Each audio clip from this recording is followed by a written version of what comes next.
چلو در رسول پہ چلتے، آؤ حضور کی بارگاہ میں۔ کہتے ہیں نبی پاک کی بارگاہ میں آئے، حضور نے چہرے دیکھے، کریم سے مسئلہ نہیں پوچھنا پڑا۔ میرے مصطفیٰ کریم نے فرمایا بھوک لگی ہوئی ہے تم تینوں کو؟ 3-4 دن ہو گئے؟ اللہ کے رسول نے فرمایا مجھے پورا ہفتہ ہو گیا ہے۔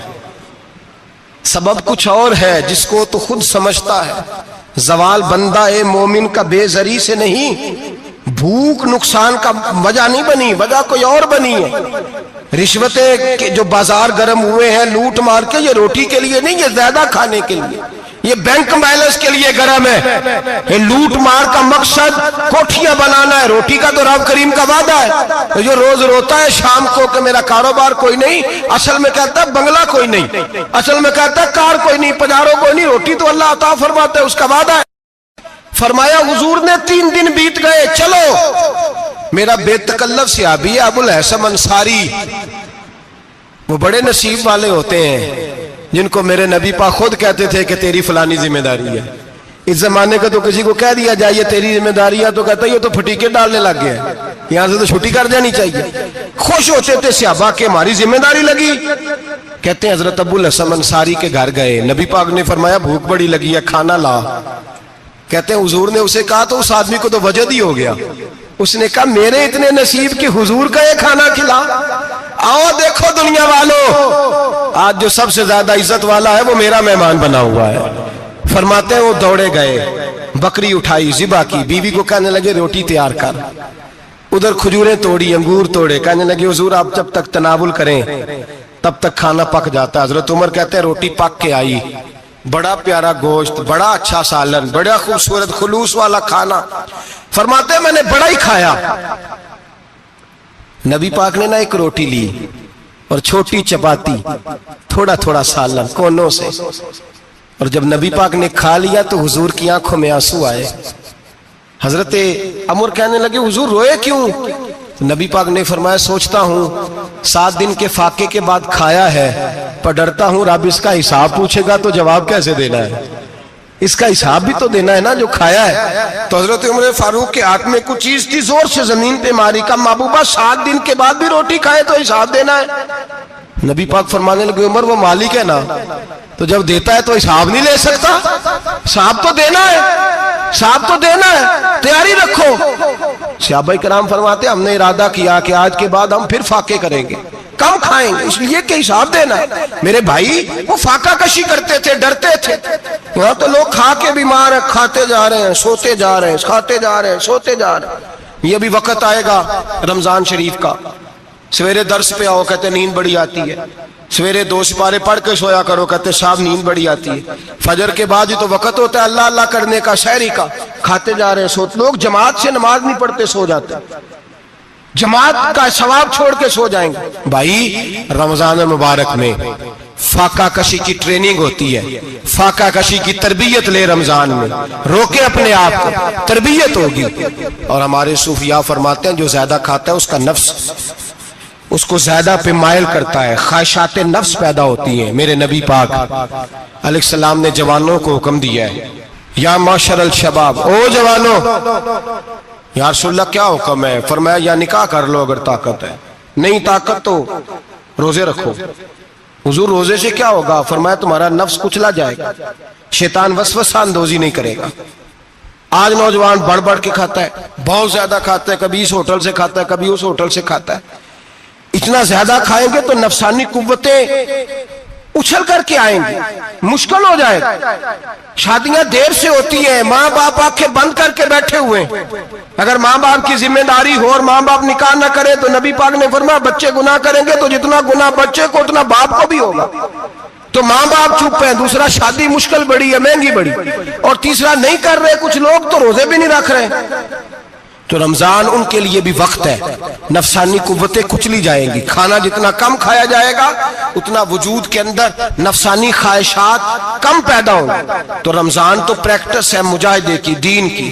اور دوسرا میرے حبیب پاک صلی اللہ علیہ وسلم نے فرمایا ہے، حضور فرماتے ہیں کہ رمضان اور قرآن کا آپس میں رشتہ ہے۔ قرآن پاک کتنا پڑھنا چاہیے روزانہ؟ زیادہ سے اللہ جزا دے، امید ہے آپ زیادہ سے زیادہ ہی پڑھتے ہوں گے،